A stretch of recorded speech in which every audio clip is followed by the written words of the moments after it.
November 12, 1952. Alcatraz Federal Penitentiary. Cell Block D. The sound of boots on concrete. 7 guards, no witnesses. And Ellsworth, Bumpy Johnson, Harlem's most powerful crime boss, shackled to a chair in the prison's disciplinary wing. Fog rolled off San Francisco Bay. Inside, the air smelled of salt water and old blood. The guards had waited 4 months for this. 4 months since Johnson arrived as inmate 1117. 4 months of watching a black man from Harlem refuse to bow.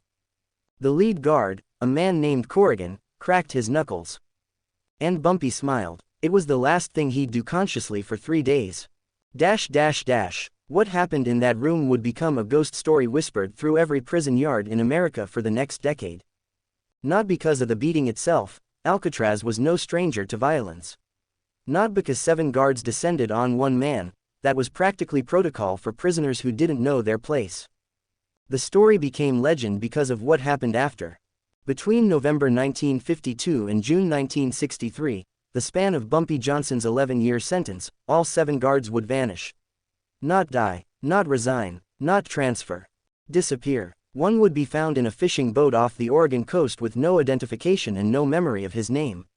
Another would board a Greyhound bus to Reno and never arrive.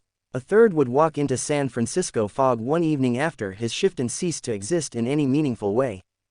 The FBI would open files. The Bureau of Prisons would conduct investigations. Alcatraz warden Swope would demand answers. No one would provide them. Because the answers were locked inside America's most secure prison, sitting in cell 42 on the second tier of B block, reading Machiavelli and playing chess against himself. Bumpy Johnson never raised his voice. Never made a threat. Never touched a single guard after that November day. He didn't have to. This is the story of what happens when you beat unconscious the one man in America who could end your life from behind bars, and how 7 guards learned too late that Alcatraz's walls kept people in, but they couldn't keep Bumpy's reach out. In 1952, Alcatraz held 250 of America's most dangerous criminals. Al Capone had done time there. Machine Gun Kelly, Whitey Bulger would arrive later. The island prison sitting in the middle of San Francisco Bay was built for one purpose, to break men who couldn't be broken anywhere else. Ellsworth Raymond Johnson arrived on April 8, 1952. He was 46 years old, sentenced to 15 years for narcotics conspiracy. For the previous 2 decades, he'd ruled 40 square blocks of Harlem, not through terror, but through something the federal government found even more threatening: community loyalty. Bumpy paid rent for families facing eviction, protected black-owned businesses from Italian mob extortion, sent kids to college, made sure Harlem's grandmothers could walk home from church without fear. The cops called him a criminal. Harlem called him a protector. The distinction mattered less than people think. But Alcatraz didn't care about Harlem. Inside those walls, racial segregation was unofficial policy. Black inmates ate in different sections of the dining hall, worked the worst jobs in the prison laundry and license plate shop, faced violence from white inmates while guards looked away, or participated. The prison employed 90 guards in 1952. 87 were white. The 3 black guards weren't assigned to Cell Block D, where the prison's most notorious inmates were housed. Cell Block D was punishment within punishment. Solitary confinement, sensory deprivation, the hole, as inmates called it, where you could spend weeks in darkness so complete you'd forget the shape of your own hands. Bumpy Johnson was assigned there his 2nd week.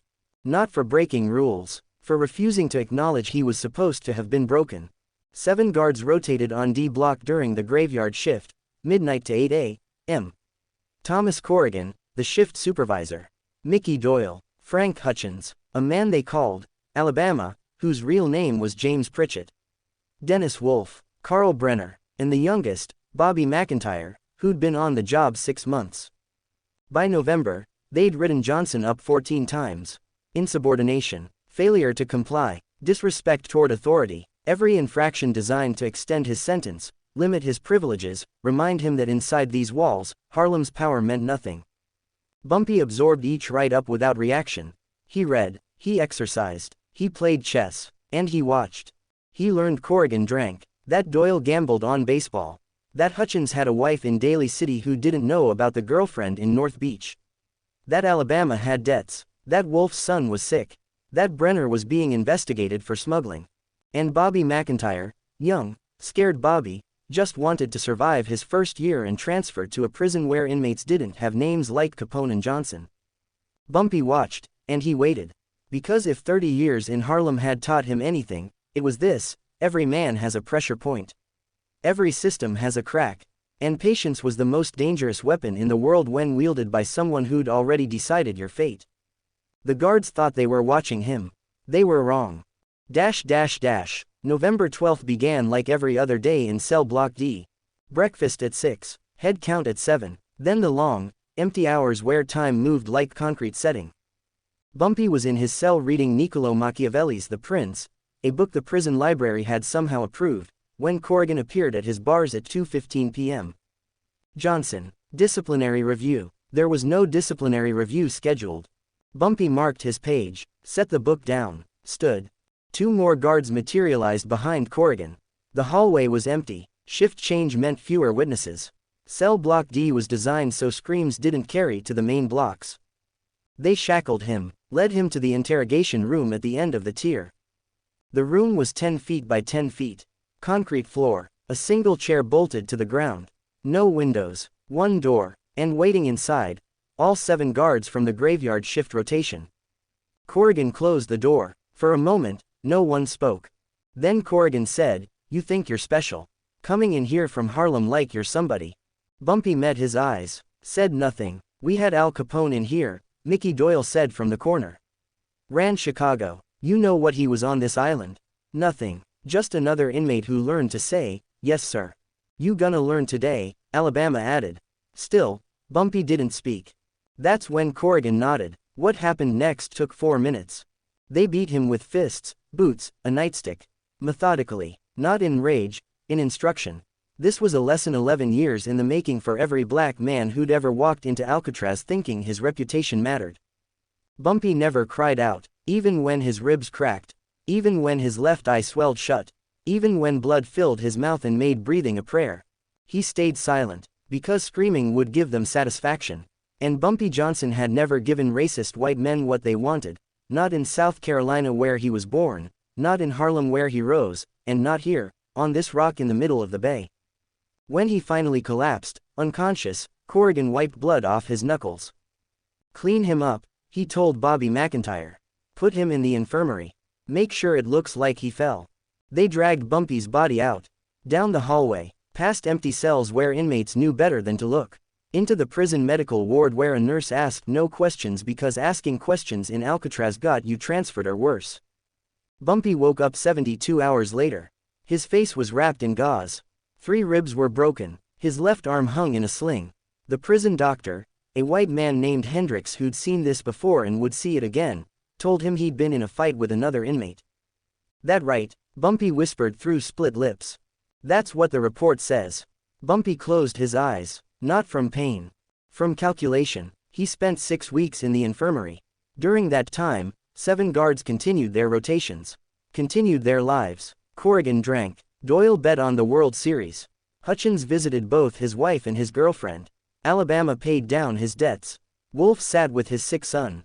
Brenner smuggled cigarettes. Bobby McIntyre counted days until his transfer request went through. None of them noticed the orderly who cleaned the infirmary. A black inmate named Terrence Sticks Williams, serving 20 years for armed robbery. From Brooklyn. Knew people who knew people in Harlem. Bumpy and Sticks never spoke directly. They didn't have to. In prison, conversations happen in past meals, in laundry exchanges, in the angles of a mop bucket left by a cell door. By the time Bumpy returned to cell block D in January 1953, Sticks had sent 3 letters to his cousin in Brooklyn. His cousin knew a man in Harlem. That man worked for Stephanie Street Claire, who'd held Harlem's numbers racket before Bumpy, and who owed him her life. The letters said 7 names, 7 addresses, 7 schedules, and a single phrase repeated 3 times, "Don't touch them yet." Asterisk. Because Bumpy wasn't interested in immediate revenge. Immediate revenge was what they'd expect. What they could investigate. What would bring federal heat down on his operation and extend his sentence.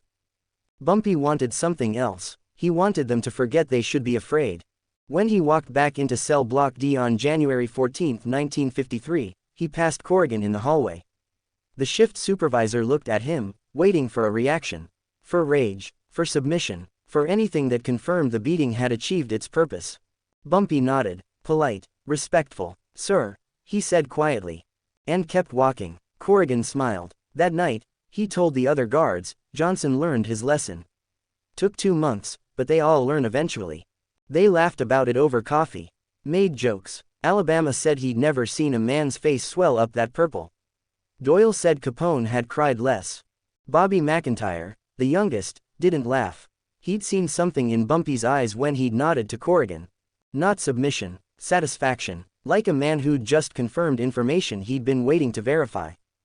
But Bobby was new. He didn't understand yet how power worked in places like this. Didn't know that the most dangerous thing in the world isn't a man who rages, it's a man who forgives you before you even think to apologize. In his cell that night, Bumpy played chess against himself. And in Harlem, 2,500 miles away, 3 men began following a guard named Thomas Corrigan's brother, a longshoreman who worked the San Francisco docks and liked to drink at a bar called the Anchor. The clock had started. The guards just didn't know they were being timed. 18 months passed. In that time, Bumpy Johnson became a model prisoner. No write-ups, no infractions. He worked in the prison library. Helped illiterate inmates write letters to their families. Played chess with the warden's administrative assistant during recreation hours. Read everything from Marcus Garvey to Adam Smith. To the guards, including the 7 from D Block, he'd been domesticated. Broken. They stopped watching him closely. That was the point. In maximum security prisons, information moves like water through cracks in stone. Slow, invisible, relentless. Bumpy's network operated through a system so subtle the FBI would spend a decade trying to map it and never succeed. It worked like this. A letter from Bumpy to his wife Mame, mailed through official prison channels, censored by guards. The letter talks about the weather. About missing Lenox Avenue. About hoping she's taking care of herself. On page 2, paragraph 3, he mentions he's been reading about the 27 Yankees, Babe Ruth's legendary season. This means nothing to prison censors. It means everything to Mame, who knows Bumpy hates baseball. 27 is a code. Address 27 on a predetermined list. Yankees equals action required. Mame passes the letter to Stephanie Street. Claire, who passes instructions to a man named Junie Bird, who runs Harlem's street networks while Bumpy's locked up. Junie knows people in Brooklyn, Philadelphia, Detroit, Chicago. And 3 of those people have cousins working on the San Francisco docks. This is how Thomas Corrigan's brother, Patrick Corrigan, wound up in a conversation with a friendly longshoreman named Eddie Sims in June 1954. Eddie bought Patrick drinks, listened to him complain about his wife, his job, the cost of rent in Daly City, how his brother Thomas made decent money as a federal prison guard but was too cheap to help him out. Eddie was sympathetic, understanding, and 6 weeks later, he offered Patrick a job. Easy work, Eddie said. Just need someone to help move some cargo off the night ships. Cash under the table, no paperwork. Patrick Corrigan agreed. What Patrick didn't know, the cargo he'd be moving was stolen. The operation was run by a syndicate with ties to Philadelphia, and the Philadelphia connection had been paid $5,000 to make sure Patrick Corrigan wound up in a position where he'd eventually get caught. Not yet, but eventually, when the time was right. On Alcatraz, Thomas Corrigan noticed nothing wrong. He went to work, drank his whiskey, rotated through D Block where Bumpy Johnson read his books and said, "Yes sir," and played chess. In October 1955, Mickey Doyle, the guard who gambled on baseball, lost big on the World Series. Brooklyn Dodgers over the Yankees in 7 games. He owed a bookie in Oakland $3,000 he didn't have. A friend of a friend introduced him to someone who could help. A loan shark who offered reasonable terms, $3,500 paid back over 6 months. 10% interest. Mickey took the loan, made his first 3 payments on time. Then his car broke down. His daughter needed braces. The 4th payment was late. The 5th never came. In March 1956, the loan shark, who worked for a man in Harlem named Junie Bird, offered Mickey a solution: work it off. Just need small favors, information. Mickey agreed. He had no choice. What he didn't understand, the debt would never be cleared. The favors would escalate, and someone on Alcatraz was keeping track of every piece of information he provided. Frank Hutchins, The guard with a wife and a girlfriend made his own mistake in February 1957. The girlfriend got pregnant. Hutchins needed money for an abortion. Needed it quietly. Needed someone who wouldn't ask questions or leave records. A clinic in Oakland was recommended to him by a coworker. The doctor asked for $400 cash. Hutchins paid it. The problem was solved. What Hutchins never learned: the clinic had been suggested by someone in Harlem's network. The doctor reported back to Philadelphia. And now there was documentation, receipts, medical records, a paper trail, that could destroy Hutchins's marriage and career. Leverage, waiting to be applied. Alabama. James Pritchett was the easiest. He liked young women, very young women, the kind who worked in clubs south of Market Street and didn't ask for ID. In April 1958, he met a girl named Laura at a bar in the Tenderloin. She was 17 but looked 22. They spent the night together. She never asked for money. 2 weeks later, a man showed Alabama photographs. Laura with her real ID, showing her birthdate. Alabama's face clearly visible beside her. Statutory rape, the man said calmly. That's 10 years minimum in California. Federal prison guard molesting a minor. You'd do every day of it. Alabama went pale. Or, the man continued, you forget this happened.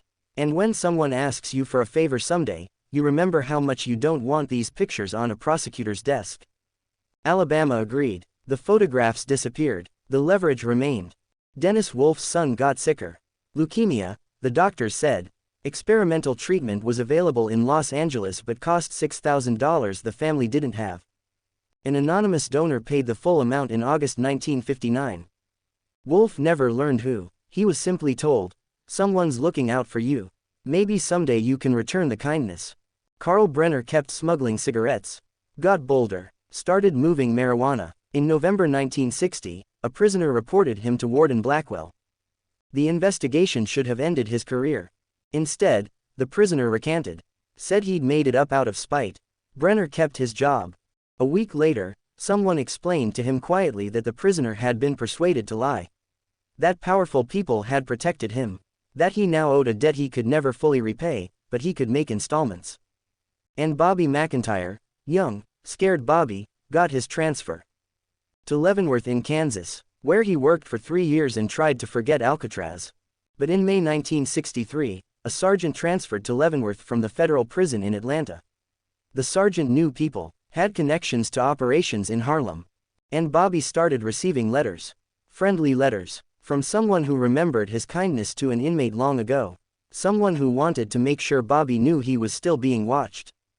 Still being remembered. By November 1962, Bumpy Johnson had spent 10 years reading, waiting, and weaving a web so complex that every one of the 7 guards was caught in it, and none of them knew the others were trapped too.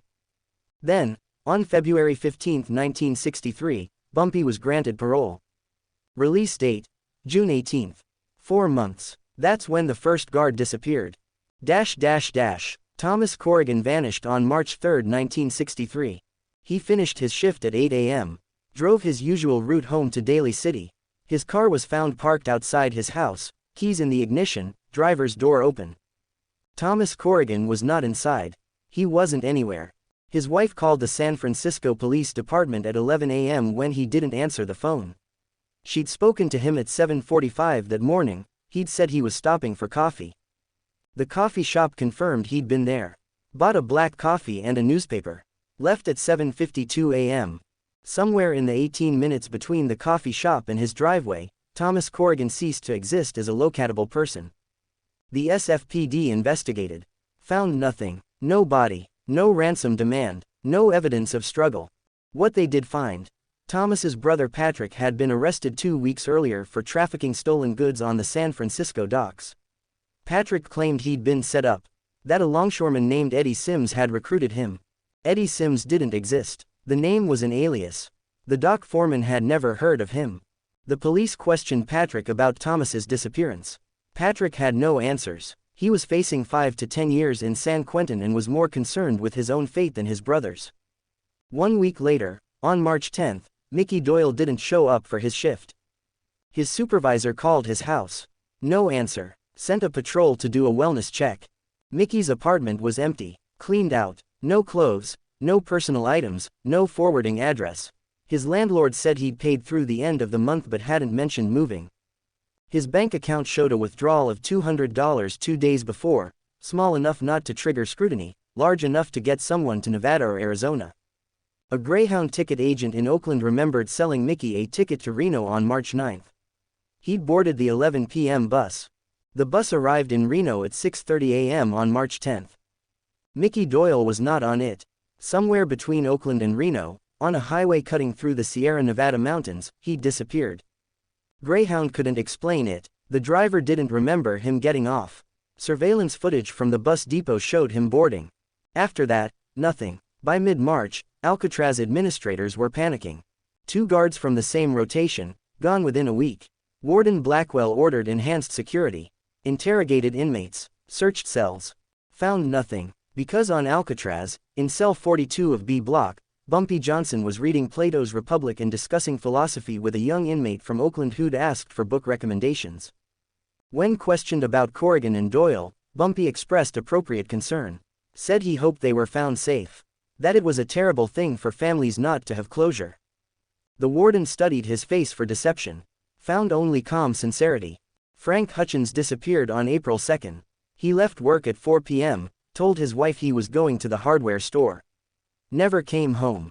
His car was found abandoned in Golden Gate Park. The hardware store had no record of him visiting. But a photographer in the Tenderloin received a package that week, photographs of Hutchins leaving a motel with a woman who was not his wife. Dated 2 days before his disappearance. The photographer turned them over to the police. The woman was identified. She said Hutchins had paid her for the afternoon. That he'd been nervous. Mentioned something about people from his past catching up to him. She didn't know who. He hadn't elaborated. Alabama.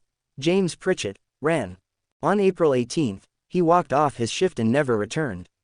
Bought a bus ticket to Tucson under a fake name. Made it to Arizona. 3 months later, a highway patrol officer in New Mexico pulled over a vagrant matching his description. The man had no ID. Couldn't remember his name. Showed signs of severe psychological trauma. The state hospital in Albuquerque admitted him. His fingerprints matched James Pritchett's. But the man insisted he wasn't James. That he'd never worked at Alcatraz. That he didn't know what the doctors were talking about. He remained in that hospital until 1971, never recovering his memory. Dennis Wolf lasted until May. His son's leukemia went into remission in late April. Wolf was grateful, thought maybe his luck had turned. On May 9, he received a phone call at the prison. A man's voice, calm and professional. "Your debt is due." "What debt?" Wolf asked. "The $6,000 someone gave you. Did you think it was free?" Wolf tried to argue. The line went dead. He disappeared on May 14. His body was never found. His family received an anonymous letter 3 weeks later saying he'd gone somewhere safe and wouldn't be returning. The letter was postmarked from Harlem. Carl Brenner broke on May 20. He walked into the warden's office and confessed everything. The smuggling, the prisoner who'd recanted, the people who'd protected him. "They're coming for me," he told Warden Blackwell. "I know they are. I want protective custody."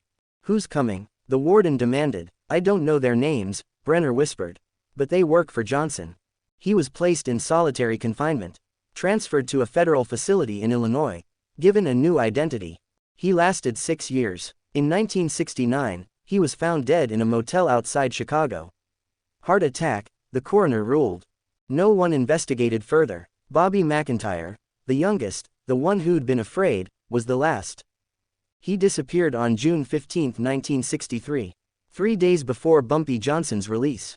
By June 1963, the FBI had opened a formal investigation. 7 federal prison guards connected to Alcatraz, all disappeared or deceased within 4 months. The Bureau of Prisons demanded answers. Congress held hearings. The pattern was obvious. All 7 had worked D Block. All 7 had rotated on the same shift in late 1952 and early 1953. And all 7 had been on duty the night Ellsworth, Bumpy Johnson had been hospitalized with injuries consistent with a severe beating. The prison had filed a report claiming Johnson was injured in an inmate altercation. Johnson had never disputed it, but FBI investigators obtained medical records, interviewed the prison doctor, spoke to inmates who'd been in D Block at the time. A picture emerged. 7 guards. 1 prisoner. A beating so severe it left Johnson unconscious for 72 hours. The FBI interviewed Johnson on June 16, 2 days before his release. Special Agent Carver sat across from Bumpy in the prison's administrative office. Placed a file on the table. Inside, photographs of all 7 guards. "You know these men," Carver said. "I know a lot of men," Bumpy replied. "They all disappeared. 7 men, all connected to you." "Connected how?" "Don't play games, Johnson. We know what happened in November 1952. We know they beat you." Bumpy looked at the photographs. His face revealed nothing. "If someone beat me," he said quietly, "wouldn't I have filed a complaint?" "You know the system doesn't work that way." "Then maybe the system failed them." Carver leaned forward. "Did you order their deaths?" "I've been in here for 11 years, Bumpy said. "Locked in a cell, watched 24 hours a day. How would I order anything?" "You have people, a network. I have a wife who visits once a month and writes letters about missing me. If you think that's a network, Agent Carver, you overestimate my reach." The FBI had no evidence. No witnesses. No paper trail connecting Johnson to any of the disappearances. Carver knew it. Bumpy knew he knew it. "You got away with it," Carver finally said. Bumpy met his eyes. "I didn't do anything," he said. "But if I had, if someone had spent 11 years planning something perfect, wouldn't the smartest move be to make sure no one could ever prove it?" He smiled. Thin, cold. "That's the thing about power, Agent Carver. Real power isn't violence. It's making people disappear in ways that can't be traced. It's patience. And it's understanding that men like those 7 guards." He tapped the photographs. "They broke themselves. I just watched it happen." Carver closed the file. There was nothing else to say. On June 18, 1963, at 9 a.m., Ellsworth, Bumpy Johnson walked out of Alcatraz Federal Penitentiary. He wore the same suit he'd worn when he arrived 11 years earlier. He carried 1 box of personal items, books, letters from Mame, a chessboard. A prison boat took him to San Francisco. Mame was waiting at the dock with a car. They drove to the airport, caught a flight to New York, landed at Idlewild at 11 p.m. A crowd was waiting. Harlem had sent representatives. Junie Bird, Stephanie Street, Claire, numbers runners, shopkeepers, men who'd kept his operation alive while he was gone. Bumpy shook hands, embraced old friends, thanked them for their loyalty. No one mentioned the 7 guards. No one had to. In the car ride to Harlem, Mame finally asked, "How did you do it?" Bumpy looked out the window at the city passing by. The lights, the streets he'd missed for 11 years. "I didn't do anything," he said quietly. Mame didn't press. She'd been married to him long enough to understand, some questions were better left unanswered. And some debts were paid in silence. Bumpy's first stop was 125th Street and Lenox Avenue. Small's Paradise had closed years ago, but the building still stood. He got out of the car, walked slowly down the sidewalk. Harlem looked different. More police, more poverty. The civil rights movement was escalating. Marches, protests, demands for equality that had been whispered in his youth were now shouted in the streets. But some things hadn't changed. People still recognized him, nodded with respect, kept their distance, but in a way that said, "You're safe here. This is still your kingdom." An older woman, Mrs. Henderson, who Bumpy had paid rent for back in 1951, saw him and stopped. "Mr. Johnson," she said softly. "Welcome home." He tipped his head. "Mrs. Henderson, you're looking well." "I am, thanks to you." She didn't know about the 7 guards. Didn't know about Alcatraz or the beating or the 11 years of planning. She just knew that when her son got arrested in 1959, someone had paid for his lawyer. That when her rent increased in 1961, an anonymous donor covered the difference. Bumpy had been locked in America's most secure prison. But Harlem had never stopped being his responsibility. That night, he met with his network at an apartment on Edgecombe Avenue. Junie Bird laid out the current state of operations, the numbers racket, territorial disputes with the Italian mob, police pressure, new faces moving in from Philadelphia. Bumpy listened, asked questions, made decisions with the same calm authority he'd wielded before Alcatraz. Then, near midnight, Junie asked what everyone was thinking. "The 7 guards, we did what you asked. It's finished." Bumpy poured himself a drink. "Bourbon, neat. It was finished before it started," he said quietly. "The moment they put hands on me, they became ghosts. Took 11 years for them to realize it. Was it worth it? Someone asked. 11 years waiting, just for revenge. Bumpy set his glass down. It wasn't revenge, he said. The room went quiet. Revenge is emotional. This was a lesson. For every guard in every prison who thinks beating a black man makes them powerful. For every cop who thinks the badge means they can do whatever they want. He looked around the room. At faces that had kept his operation alive. That had followed orders for over a decade without question. They forgot something, Bumpy continued. Walls don't stop power. They just slow it down. And patience, he smiled. Patience is the most dangerous weapon in the world when the man holding it has nothing but time. The FBI never closed the case of the 7 missing Alcatraz guards. Thomas Corrigan was declared legally dead in 1970. Mickey Doyle in 1971. Frank Hutchins in 1972. Alabama. James Pritchett died in the New Mexico State Hospital in 1983, still unable to remember who he'd been. Dennis Wolf's family held a memorial service in 1975, 12 years after he vanished. Carl Brenner's heart attack in 1969 raised no suspicions. And Bobby McIntyre was found in 1989, living under an assumed name in rural Montana. He was 59 years old. Refused to speak about Alcatraz. Told investigators he'd left that life behind and wanted to be left alone. When pressed about what happened, he said only, I saw things. Did things. And some men, you don't walk away from. You just run and hope they forget you. He died in 2004. Never gave another statement. Bumpy Johnson lived 5 more years after his release from Alcatraz. He resumed control of Harlem's underworld. Protected Malcolm X, who'd become a close friend, until the minister's assassination in 1965. Fought the Italian mob for control of the heroin trade.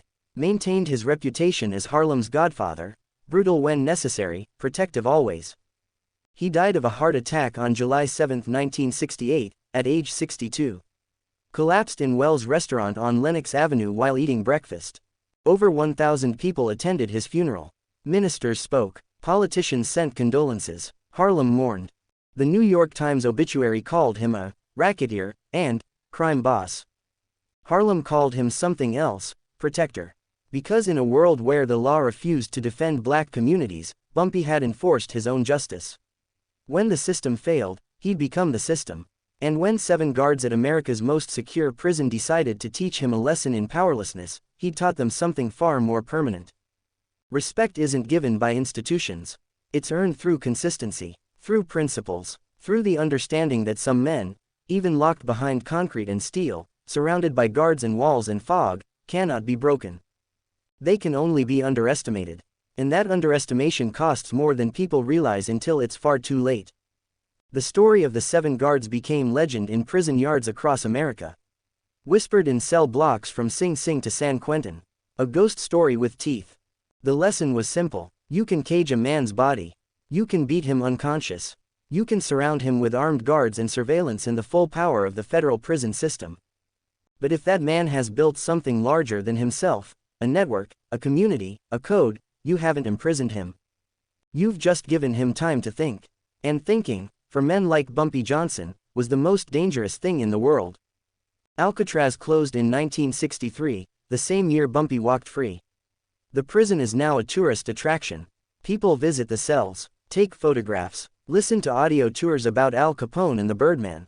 But they don't talk much about Cell 42, B Block, second tier. Where a man from Harlem spent 11 years reading philosophy, playing chess, and dismantling 7 lives without ever leaving his cell. Maybe some stories are too true to become tourist attractions.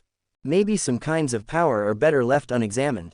Or maybe the tour guides just know better than to tell visitors the real story of what happens when you beat a king unconscious and forget that kingdoms don't require thrones, only loyalty, patience, and the long, cold memory of men who never forgive. Bumpy Johnson proved that on a rock in San Francisco Bay.